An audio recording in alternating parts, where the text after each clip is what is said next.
Buenos días, profesor, compañeros. A continuación, vamos a exponer nuestras pruebas caseras de laboratorio. Nuestro grupo está conformado por Paula Vanessa Alayón Penagos, Laura Mayerly Contreras Delgadillo, Lizeth Daniela Franco Buitrago, Hernán Darío Gualtero Rubiano, Frederick Anderson Linares Guzmán y Josué Nicolás Mendoza Luna. Con respecto a las preguntas del cuestionario, pues tenemos que entender que por germinación de una semilla vegetal. Entonces, la germinación inicia cuando el agua entra o se difunde a la semilla y pues esto ocurre procesos metabólicos que ayudan a la expansión o el comienzo de la enlogación de la radicular y pues demás desarrollos. Como siguiente pregunta tenemos, ¿cuándo se sabe por el proceso de una germinación cuál planta es monocotiledónea y cuál es dicotiledónea? Entonces, con respecto a eso, cuando germina un solo cotiledón, la planta quiere decir que es una monocotiledonia, y si tiene dos cotiledones, como lo que es el frijol, se considera un dicotiledonia, que eso se representa aquí en la imagen. Y por última pregunta tenemos que qué emerge primero en la semilla cuando germina y qué emerge después. Entonces, en este caso, cuando ocurre este proceso de germinación, la primera en emerger es la raíz, ya que pues esta absorbe lo que es el agua y ayuda al crecimiento de la planta. Y ya después emerge lo que es el coleóptilo, que esto quiere decir que es la primera que emerge inicialmente desde la semilla hacia arriba y que forma pues parte de la primera hoja. Tenemos lo que es la germinación de gramíneas y leguminosas, que su objetivo es determinar el porcentaje de germinación de las semillas, tanto pues de gramíneas como leguminosas. Entonces, pues en esta prueba se realiza pues para poder determinar con mayor seguridad lo que es la germinación. Entonces, en este caso, se eligieron 5 de frijoles y 5 de lenteja, que pues estas forman parte de lo que son las leguminosas, y ya 10 maíces, que esto pues forman parte de las gramíneas. Entonces, pues en este caso las semillas se colocaron en agua durante 24 horas y posterior a esto se utilizó el método del algodón con agua y el vaso para dicha germinación. Entonces tenemos que pues esto inició el 7 de septiembre y a los 8 días después, el que fue el 15 de septiembre, esto pues se notó el número de semillas normalmente germinadas, donde el maíz pues tuvo un 0%, los frijoles y lentejas tuvieron un 80%, ya que pues el frijol solo germinó 3 semillas, como se ve aquí en esta imagen, y pues en cambio las lentejas germinaron pues todas. Y a los 7 días, pues que fue el 22 de septiembre, se notó como un crecimiento continuo, aquí como se ven las imágenes, en las leguminosas, entonces lo cual fue un total de 15 días de prueba. Las plantas también dependen de unos factores externos para realizar esto, que son la temperatura, la luz, la humedad, el oxígeno y los intrínsecos de la semilla, como la permeabilidad y la madurez fisiológica, para poder lograr esos resultados. Bueno, en cuanto al cuestionario final de esta parte, tenemos qué función tienen los cotiledones en las plantas. Entonces, pues la función como tal de los cotiledones es la de proporcionarle los nutrientes necesarios y adecuados para la germinación de la semilla. Y pues, por ejemplo, en el caso de algunos frutos secos, los cotiledones actúan como un órgano más especializado hacia el almacenamiento.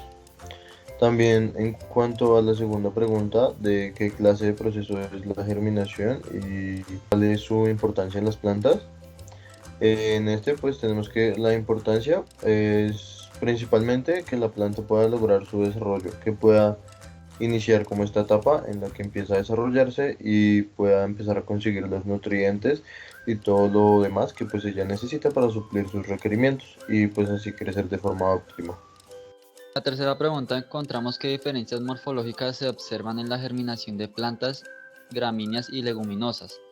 En las gramíneas observamos que se produce la IPGA, que esto quiere decir que la semilla queda dentro del suelo, y en las leguminosas se produce la epigea, lo cual es que los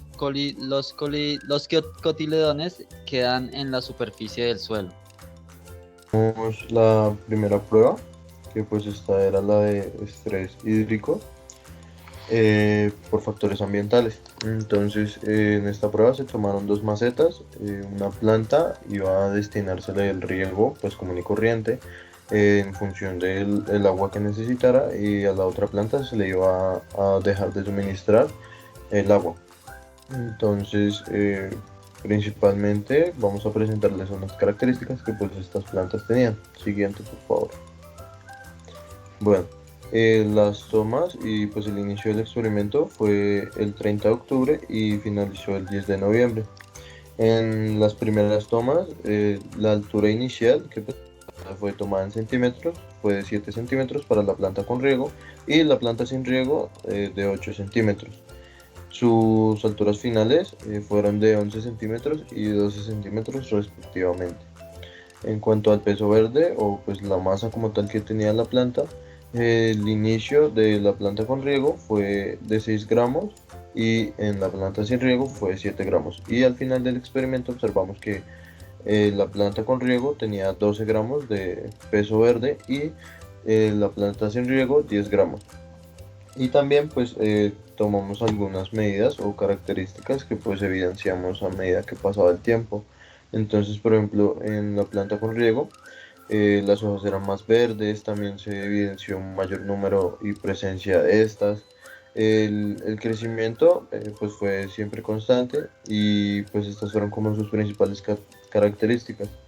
En cuanto a la planta sin riego, evidenciamos que aunque su altura pues fue mayor que la planta con riego, esta planta ya tenía un desarrollo pues anterior al experimento, entonces pues no evidenciamos un gran desarrollo durante el periodo del experimento en la planta sin riego. También en cuanto a su peso, tenemos que este fue menor a la planta con riego y esto es debido a que pues tuvo un menor desarrollo en cuanto a sus hojas. También evidenciamos otras características como lo eran las hojas con un tono amarillento. Esto pues como evidencia de que no estaba dándosele suministro de agua. También se evidenció en cuanto a la parte radicular un menor desarrollo en sus raíces y una menor extensión, lo que también limitaba la capacidad de la planta para tomar agua y demás nutrientes en la maceta. Las plantas sometidas a un déficit hídrico presentan alteraciones en procesos fisiológicos y metabólicos. Puede ser como reducción en las tasas de la fotosíntesis, disminución de la síntesis de proteínas totales y en las tasas de crecimiento. Por esto es que se dan estos resultados. Bueno, a continuación entonces encontramos la prueba de estrés ambiental.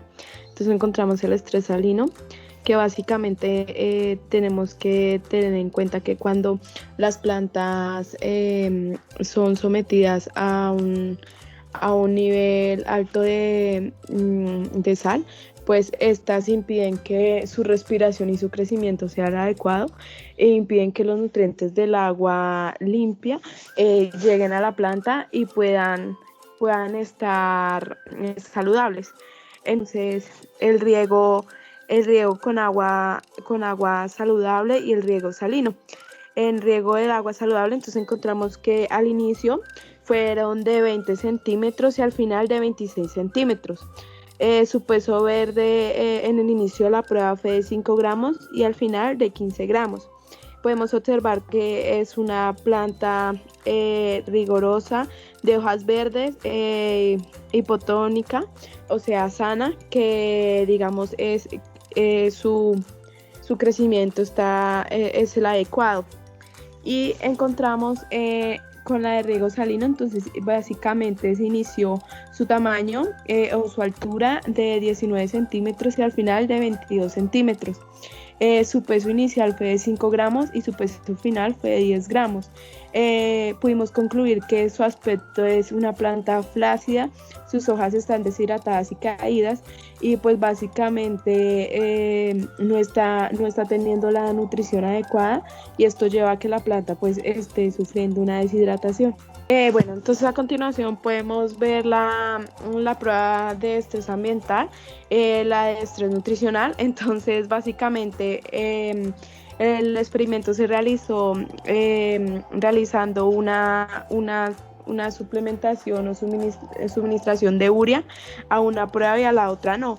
Entonces, pues como podemos observar, la prueba o el experimento en el cual se utilizó la urea, pues se observa que su crecimiento es más rápido y es, o sea, es mayor que la muestra que no contiene urea. Entonces, en el riego con urea podemos, su altura inicial fue de 8 centímetros y su altura final fue de 25 centímetros. Su peso verde inicial fue de 3 gramos y su peso final fue de 14 gramos. Su aspecto pues era un color más verde, más alto y con mayor energía. Como lo había dicho anteriormente, pues se puede iniciar un mayor crecimiento y una estimulación mayor. Y con el riego normal sin urea, entonces inició con 1 centímetro y finalizó con 13 centímetros. Su peso verde fue de 1 gramo y finalizó con 7 gramos. Y básicamente su color pues fue un color normal. Su altura pues comparada a la que se utilizó urea fue menor y pues con menor energía. Existen numerosos parámetros factibles de ser medidos en plantas enteras que se modifican con el estrés nutricional. Cada parámetro de crecimiento tiene su propia relación funcional con la eficiencia, por lo tanto se puede decir que la definición del estado nutricional de una planta depende de estos parámetros estudiados. Bueno, encontramos también la prueba de transpiración, que básicamente pues se tomó la planta y se puso durante cierto tiempo al sol. Luego de ello pues arrancamos una parte de su estructura y allí pudimos observar que cuando la planta fue cortada inmediatamente empezó a transpirar y empezó como a botar el agua y así pues empezó su proceso de deshidratación al no tener digamos contacto con el resto de la planta y pues así después de cierto tiempo ese fragmento que fue arrancado empieza su proceso de deshidratación y de muerte.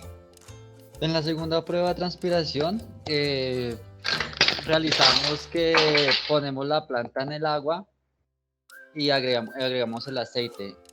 Lo tapamos y esto hace que se cree una humedad y la planta inicia a transpirar, lo cual crea el estrés en la planta. Esto debido a que lo que hace es obstruir los poros de las hojas, que es la parte por donde respiran, y si bloqueamos sus vías respiratorias, pues no podrán hacer su acción con normalidad y esto lleva a que éstas se enfermen o terminen muriendo. En cuanto a la tercera prueba de transpiración, tenemos que en este caso se utilizó una planta con un buen desarrollo, en el cual es una planta llamada Sorsilicio, en el cual se seleccionó una parte de ella y pues se envolvió en una bolsa de plástico y se colocó directamente al sol durante 12 horas.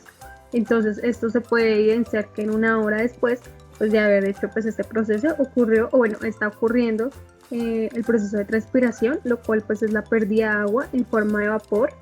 Entonces esto quiere decir que pues los pequeños poros permiten que el agua pues escape a la atmósfera en forma de vapor y pues al mismo tiempo que se permite lo que es la entrada del dióxido de carbono pues para la fotosíntesis. Estos procesos de transpiración proveen a la planta de enfriamiento por la evaporación, nutrimientos, entrada de dióxido de carbono y agua para mantener las estructuras de las plantas. Las tasas de transpiración dependen del gradiente de potencial hídrico entre el suelo y la atmósfera y las resistencias al movimiento del agua a través de la planta. Y después de las 4 y 8 horas después deben ser pues mayor la transpiración, entonces la planta pues en sí sacó el agua después de sus raíces y soltó pues una porción como de vapor de agua y abrió lo que fue el estómago pues para hacer la fotosíntesis. Entonces pues esto puede evidenciar que en vez de salir aire aire como de costumbre, pues ese vapor de agua pues llenó lo que fue la bolsa de plástico y pues inmediatamente pues puede regresar en una forma líquida y se puede ver las goticas dentro del agua. Entonces en cuanto a la importancia de la transpiración, como dijo mi compañera Vanessa, aproximadamente pues el 10% pues del vapor de agua en el aire pues en realidad viene de lo que es la transpiración de los árboles y las plantas, donde pues esto ayuda a equilibrar lo que es el ciclo del agua asegurándose de que pues siempre haya como una abundancia en la humedad del aire. Y ya, eso sería todo. Muchas gracias.